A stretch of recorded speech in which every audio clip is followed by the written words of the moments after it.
Hi everyone, it's me, Jessa, your ESL teacher working at home. So ito man, napaka-helpful na ng work at home or work from home sa akin dahil ayan, kagigising ko nga lang halata pa. And then pagkagising ko, nagsip lang ako ng coffee and then naghilamos, nagsuklay, nagsuot ng blue tops para mas kaya tayong tingnan. And then, Blue Tops kasi, required siya dito sa isang company na pinapasuhan ko. Ayan, and then, nag-open ako ng laptop. Pag-open ko, tinignan ko kung ano yung mga bookings na next class ko, and then chinek ko yung mga schedule ko rin. So, chinek ko yung mga lesson na ituturo ko this day and tomorrow. So, yun nga, basta-basta tayo ng konti. Ayan, so, pahanta-hanta pa ako dyan.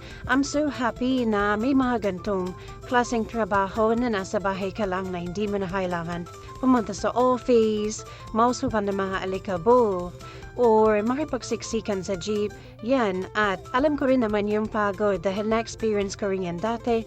So, yeah, sobrang proud din ako sa mga ganang tao. And then, ako na, last year, since second year to fourth year, isa akong working student. So, nakapagtapos ako ng working student. And alam ko kung gaano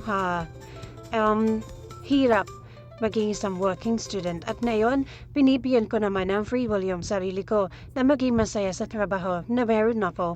So, sobrang saya kung na magkaroon ako ng work na ESL. So, napahinga muna ako ng 2 months and then grind ulit.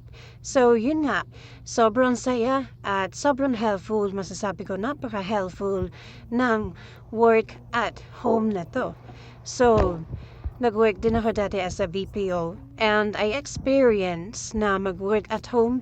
So, dun ko naranasan na nakakapagod pala mag-office na araw-araw. So, sa biyahe pala, ubos na yung oras mo.